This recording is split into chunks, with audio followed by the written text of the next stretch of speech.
जय भीम साथियों, मैं नीरजा भारती आपके लिए 29 अक्टूबर 1951 को बाबा साहब जब पटियाला में आए थे, तब जो इन्होंने पटियाला के अनारदाना चौक में भाषण दिया था, वह भाषण और उस भाषण पर चर्चा और खास बातों पर टिप्पणियां लेकर हाजिर हुई हूँ। यह भाषण और इस पर चर्चा equality and justice Patiala YouTube channel के माध्यम से आपके लिए इंजीनियर हरदीप सिंह चुंबर ने आपके लिए ही बनाई और तैयार की है। उनके सहयोग से मैं आपसे साझा कर रही हूँ। अक्टूबर माह के अंत में बाबा साहब ने पंजाब का दौरा किया। तब पटियाला में 29 अक्टूबर 1951 में उनका जोरदार स्वागत हुआ। उस वक्त पंजाब दलित फेडरेशन के प्रमुख नेता बापू साहब राजभोज, सेठ किशन दास, श्री केसी सुलेख, श्री मियां सिंह उपस्थित थे। डॉक्टर बाबा साहब ने भाषण में कहा, बहनों और भाइयों, श्री राजभोज ने आपको बता ही दिया है कि मेरी तबीयत ठीक नहीं है। मैं संक्षेप में अपने दल की भूमिका स्पष्ट करता हूं और राजनीति के अखाड़े में उतरने के बाद किस बात का कैसे मुकाबला करना है, ये बताता हूं। अस्पृश्यों पर अत्याचार करने तथा महत्वाकांक्षाओं को दबाने की प्रथा पर कांग्रेस और सवर्ण हिंदू अगर समय रहते रोक नहीं लगाते हैं, तो उन प्रथाओं को खत्म करने के लिए हमें कुछ और तरीके अपनाने पड़ेंगे। समय रहते कांग्रेस को अपनी नीति बदलनी होगी।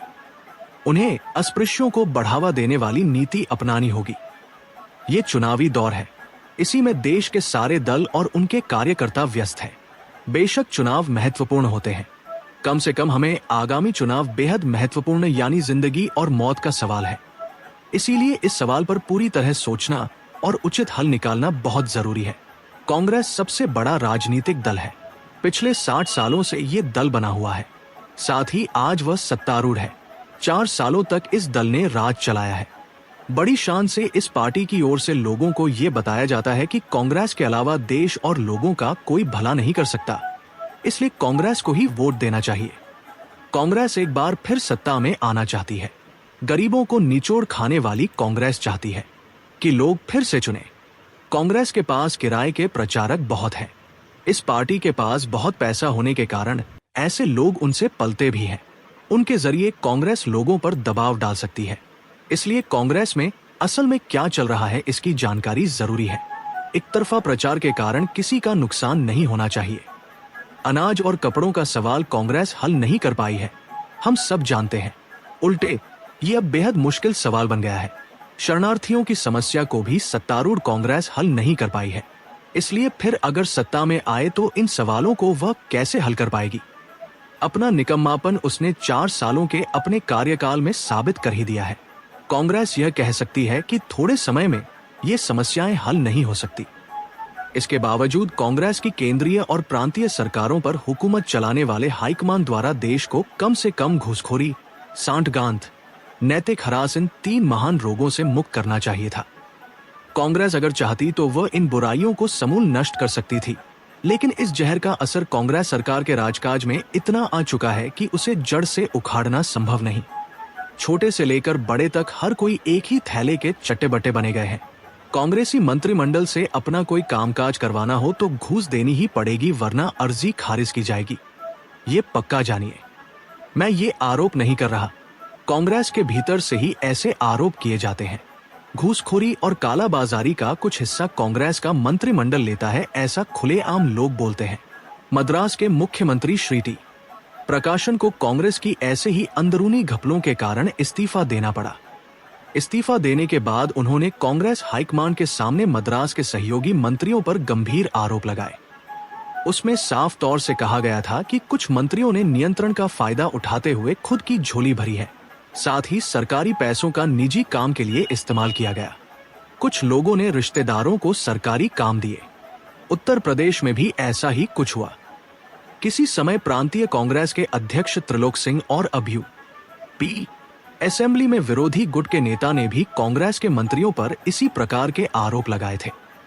पंजाब में 2 पूर्व प्रमुख मंत्री एक दूसरे पर घूसखोरी का और अनैतिकता का खुलेआम आरोप लगा रहे हैं। असल में कांग्रेस हाईकमान को एक जांच आयोग की नियुक्ति कर इन आरोपों की सिलसिलेवार और गहराई से जांच करनी चाहिए। अपराधियों को दंडित करना चाहिए। इस प्रकार जांच किए बगैर ये नहीं कहा जा सकता कि अच्छी सरकार अस्तित्व में है, क्योंकि आरोप खुद मंत्रियों पर लगे हैं। एक अंग्रेज मंत्री के साथ घटी एक घटना का यहाँ जिक्र करना आवश्यक है। एक मंत्री पर घूसखोरी का आरोप था। मजदूर प्रमुख मंत्री में एटली ने तुरंत जांच आयोग की नियुक्ति की। पूछताछ में पाया गया कि एक व्यापारी द्वारा मंत्री को क्रिसमस में एक विस्की की बोतल और कुछ कपड़ा दिया गया था। दोनों में लेन देन का कोई उद्देश्य नहीं था। बात बिल्कुल ही नगण्य थी। लेकिन एटली ने उस मंत्री को इस्तीफा देने पर बाध्य किया। लेकिन हमारे देश में क्या स्थितियां हैं देखिए।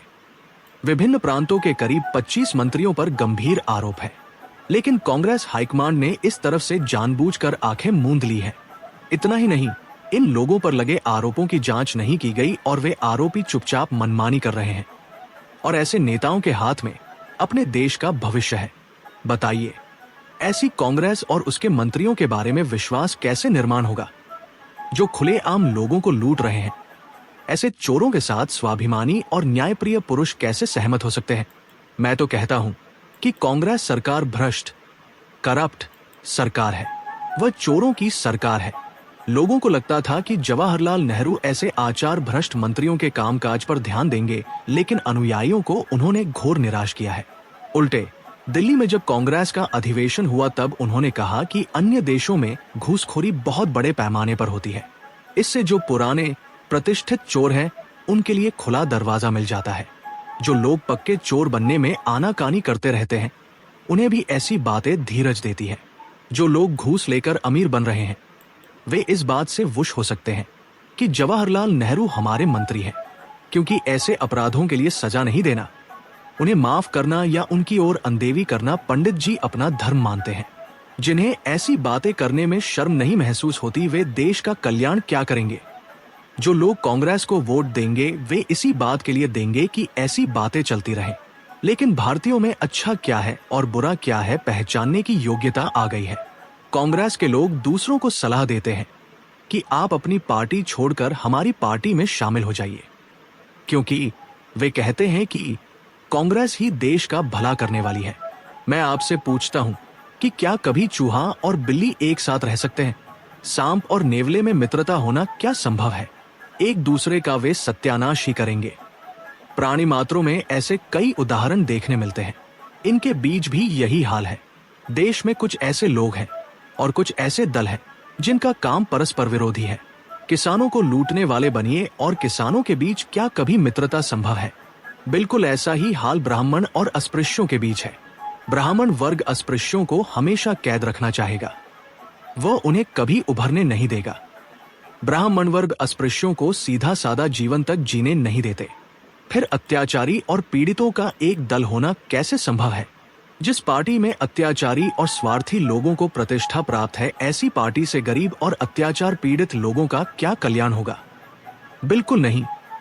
इसलिए ऐसे अत्याचारों से पीड़ित लोगों का एक बहुत बड़ा विरोधी संगठन होना बहुत महत्वपूर्ण है, वरना लोगों की उम्मीदों पर ये पानी फेरते ही रहेंगे। कांग्रेस के झांसे में, उनके मीठे धोखे में न आना। अपने पैरों पर कुल्हाड़ी चलाने से आप ही बाद में दुखी होंगे। ऐसे पक्ष में शामिल होना यानी परंपरा से चले आए अत्याचारों के लिए खुद को समर्पित करना है। इस प्रकार देश को मिली आजादी का उपभोग केवल सवर्ण ही करेंगे। आजादी के लाभ अगर आप भी चाहते हैं, तो आप अगर अपना संगठन बनाना चाहते हैं, तो शेड्यूल्ड कास्ट फेडरेशन को मजबूत करना यही एकमात्र मार्ग है।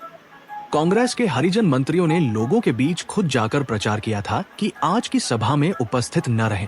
हमारे फेडरेशन द्वारा अगर अस्पृश्यों के हितों के लिए लड़ाई नहीं छेड़ी होती तो क्या ये संभव था? ऐसे हाल में ये मंत्री कहां होते?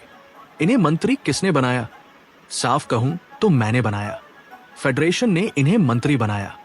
फेडरेशन ने अगर लड़ाई नहीं छेड़ी होती तो आज ये हरिजन मंत्री भी अपमान और जिल्लत भरी जिंदगी जी रहे होते। इन हरिजन मंत्रियों ने क्या कभी अपनी माँ या बहनों की आंखों के आंसुओं को पोंछा है? उनकी जरूरतों की ओर क्या कभी आस्था पूर्वक ध्यान दिया है? उन्हें इंसानियत से भरी पूरी जिंदगी देने के लिए क्या कोई कोशिश की है? कांग्रेस के प्रति ईमानदारी रखने वाले इन मंत्रियों ने केवल अपना उल्लू सीधा किया है। इसीलिए राजकाज चलाने के लिए हमें केवल अपने ही लोग चाहिए, जो अपने बंधुओं पर हुए अत्याचारों के बारे में सवाल पूछेंगे, उनके जीवन में सुख लाने की कोशिश करेंगे। प्राणों के बलिदान देने की जरूरत हो तब भी वे अपने प्राणों की बलि चढ़ाकर ही सही उनके हकों की रक्षा करेंगे। ऐसे लोगों को चुनकर भेजना ही उचित है। ऐसे ही लोगों को लोकसभा में और प्रांतीय असेंबली में चुनकर भेजना चाहिए। वे अपनी बुद्धि गिरवी रखकर काम नहीं करेंगे। अस्पृश्यों के दुखों को आवाज देंगे, ऐसे लोग ही लोकसभा में उचित काम कर सकेंगे। अब जो अस्पृश्य मंत्री और सदस्य कांग्रेस के गुलाम हैं, कुत्ते की तरह वे अपने मालिक के जूते चाट रहे हैं। ऐसे लोग अपने बंधुओं के लिए क्या खाक करेंगे। कांग्रेस में शामिल होने के लिए मुझ पर भी दबाव डाला जा रहा था, लेकिन जो पार्टी मेरे अस्पृश्य बंधुओं का कभी भला नहीं कर सकती, उस पार्टी में शामिल होकर क्या मैं भी उनका गुलाम बनूं? ये कभी नहीं हो सकता। इसीलिए मैंने मंत्री पद से इस्तीफा दे दिया। इस्तीफा देने के लिए मुझसे किसी ने कहा नहीं, और न ही किसी घपले के कारण मुझे इस्तीफा देना पड़ा है। घूसखोरी या अन्य किसी तरह के भ्रष्टाचार में मैं कभी पड़ा ही नहीं। ऐसी सरकार में मैं कभी निष्पक्ष तरीके से जनता की सेवा नहीं कर पाऊंगा। ये जब मेरे सामने साफ हो गया, तभी मैंने मंत्री पद से इस्तीफा दिया, और ये ठीक रहा। अभी भी हमें लगता है कि हमारे सवर्ण हिंदू हमारे उद्धार की खातिर अपने अधिकारों का प्रयोग करें। हम और 10 सालों तक इंतजार करें, और तब भी अगर हमें लगे कि इसमें कोई मतलब नहीं है, तो हम अपने हक को पाने के लिए जो अन्य तरीके हमें सही लगेंगे उन्हें अपनाएंगे। देश पर संकट आए तो हम हमेशा आगे रहेंगे। असल में हम देश के लिए मर मिटते हैं, सवर्ण हिंदू नहीं। वे देश के नाम पर, लोगों के नाम पर खुद मलीदा खा रहे हैं।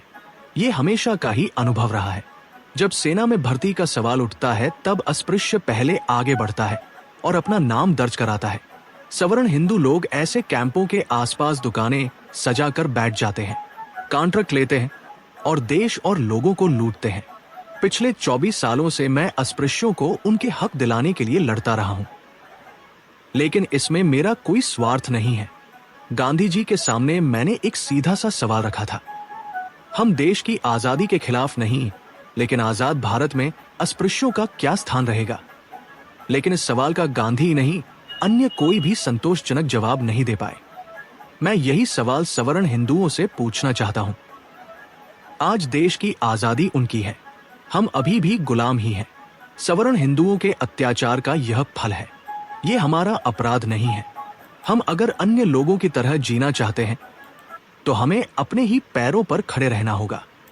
अस्पृश्य बहन भाई इस बात को ध्यान में रखें। सवर्ण हिंदुओं को मेरा सुझाव है कि वे हमने जो हासिल किए हैं, उन राजनीतिक अधिकारों को लागू करने की राह में अड़ंगा न डालें। लेकिन कांग्रेस हम में से नम कहराम लोगों को मौका देती है और भेदभाव करने के लिए कहते हैं। चुनाव का टिकट अपनी झोली में आए, इसलिए कोशिश करने वाले लोग स्वार्थी और ढोंगी हैं। पहले वे कांग्रेस के पास जाते हैं, वहां से गच्चा मिलने पर, लात खाने पर फिर फेडरेशन से टिकट की भीख मांगने आते हैं। इस प्रकार कांग्रेस हमने जो हक हासिल किए हैं उन्हें नष्ट करना चाहती है। इसीलिए हमें अभी चौकन्ना होना चाहिए। हमें जमकर सामना करना होगा। चुनावों में हमें अपने ही उम्मीदवारों को जिताना होगा। इसमें अगर हम चूक गए तो हमारी हार निश्चित है, ये मान लीजिए। 10 सालों की इस अवधि के बाद वे आपकी ओर देखेंगे भी नहीं। हमें इस तरफ से भी सावधान रहना है और कल की खातिर आज ही अपनी इमारत की नींव मजबूत करनी है। हमें ऐसे ही प्रतिनिधि चुनने चाहिए जो हमारे अधिकारों के लिए संसद में लड़े और प्राण जाए, तब भी पीछे नहीं हटे। एक और बात आपको ध्यान में रखनी है कि हम अल्पसंख्यक हैं। हमारे मतदाताओं की संख्या भी कम है। प्रत्येक का मतदान करना महत्वपूर्ण है। मतदान के दिन सभी महिला पुरुषों अपने बाकी सभी काम एक तरफ रखकर हम में से प्रत्येक को अपने मतदान के अधिकार का इस्तेमाल करना होगा। इस बार यकीनन लगता है कि काफी सफलता मिलेगी। अब कांग्रेस की मजबूती ढह गई है। पंजाब में 2 कांग्रेसी गुट गुत्थम गुथा है, उनमें समझौता होना संभव नहीं। हमें कांग्रेस से डरना नहीं चाहिए। इसीलिए मैं आपसे विनती करता हूं कि देश में फेडरेशन द्वारा खड़े किए गए उम्मीदवार को ही अपना वोट दें। हम अगर इस लड़ाई में जीते तो कई ठोस सुधार ले आएंगे। हमारे अधिकारों के बीच आने वाली बातों को खत्म कर देंगे। इसके साथ ही बाबा साहेब का भाषण खत्म होता है। बाबा साहेब ने कहा था, हम अभी भी गुलाम ही हैं और कांग्रेस पार्टी सवरणों की पार्टी भ्रष्टाचारियों की पार्टी बन गई। जानी के नए भारत का जन्म होने के समय ही उसे गलत रास्तों पर तोड़ने का काम कांग्रेस ने ही किया है। उस समय सवर्णों के नेतृत्व में चलने वाली केवल कांग्रेस ही एकमात्र पार्टी थी, जिसका सामना दलित वर्ग बाबा साहेब के नेतृत्व में हक अधिकार पाने के लिए लड़ रहा था।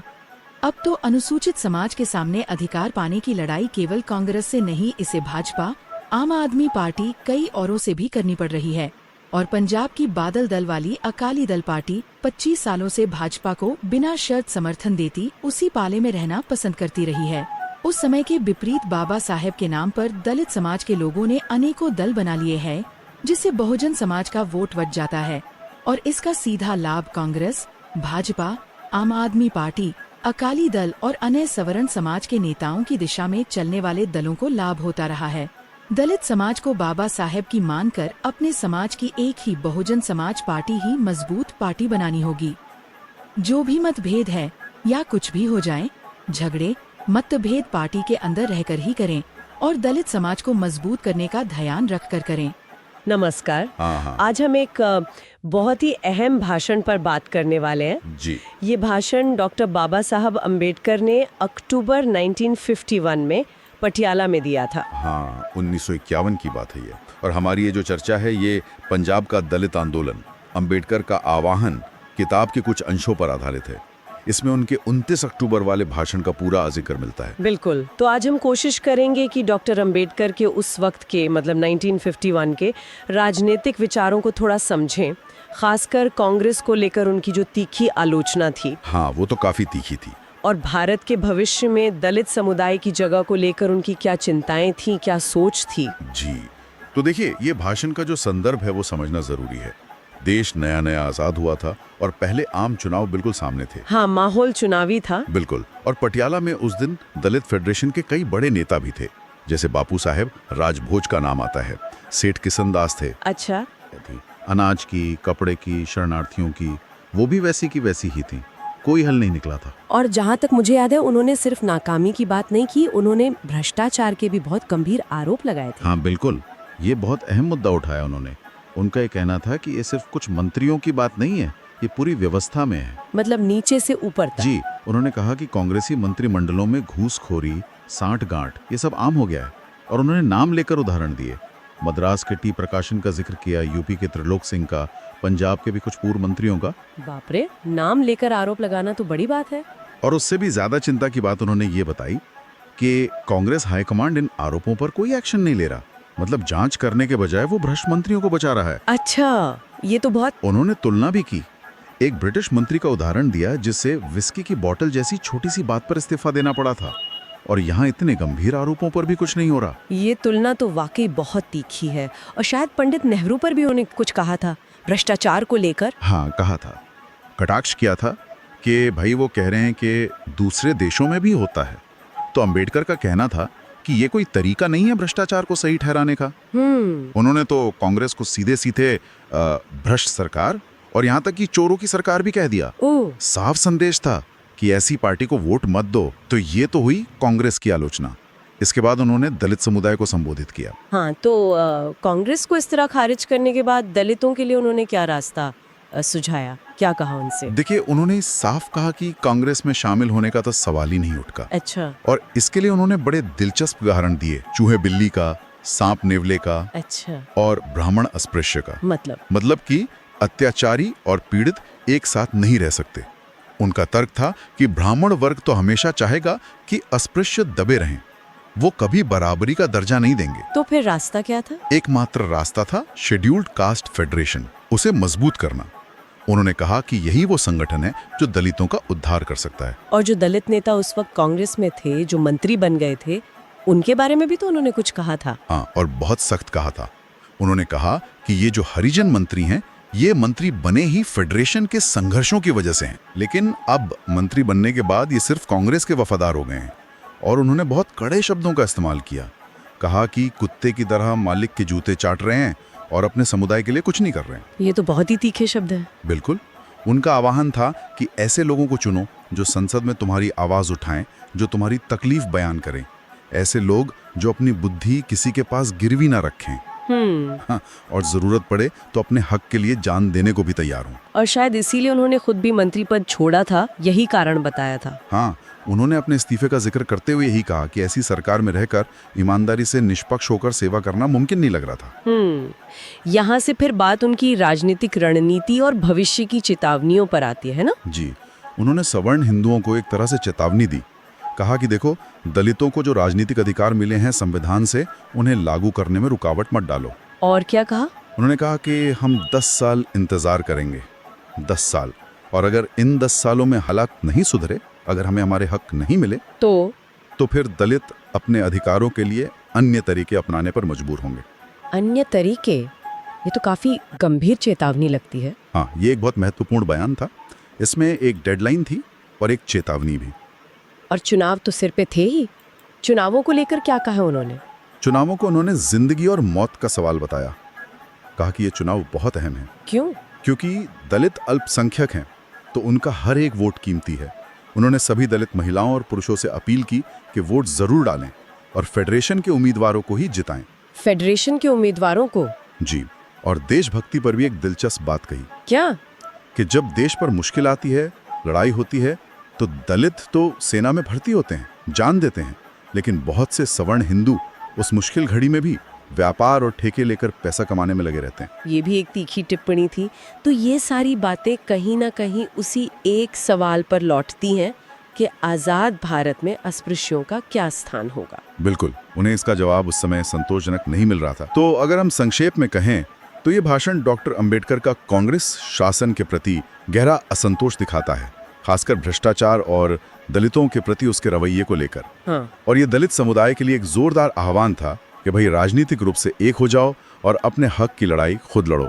वाकई एक बहुत ही शक्तिशाली और ऐतिहासिक भाषण था ये, जिसके कई पहलू थे और ये सोचने पर मजबूर करता है। डॉक्टर अंबेडकर ने 10 साल इंतजार करने की बात कही थी, सवर्ण हिंदुओं से दलितों के अधिकारों में बाधा न डालने को कहा था। जी। आज 7 दशक से ज्यादा हो गए हैं। क्या वो मुद्दे आज भी किसी न किसी रूप में मौजूद हैं? और क्या उन अन्य तरीकों की नौबत कभी आई जिनकी चेतावनी उन्होंने दी थी?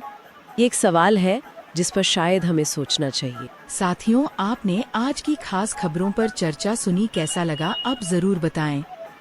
हाँ, अगर आप भी अपनी किसी भी भाषा में लिखी लिखतों पर चर्चा करवानी चाहें तो आप करवा सकते हैं।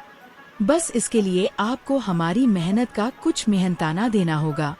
हाँ, ठीक सुना है, आपसे हम फिर से बता रहे हैं। अगर आप भी अपनी किसी भी भाषा में लिखी लिखतों पर चर्चा करवानी चाहें तो आप करवा सकते हैं। बस इसके लिए आपको हमारी मेहनत का कुछ मेहनताना देना होगा। हमारा मोबाइल नंबर है 9463601616। आप कॉल कर सकते हैं। आप देखते रहें आपका YouTube channel quality and justice Patiala. इसे लाइक, शेयर और सब्सक्राइब करते रहें। साथियों, जय भीम, जय भारत, जय संविधान।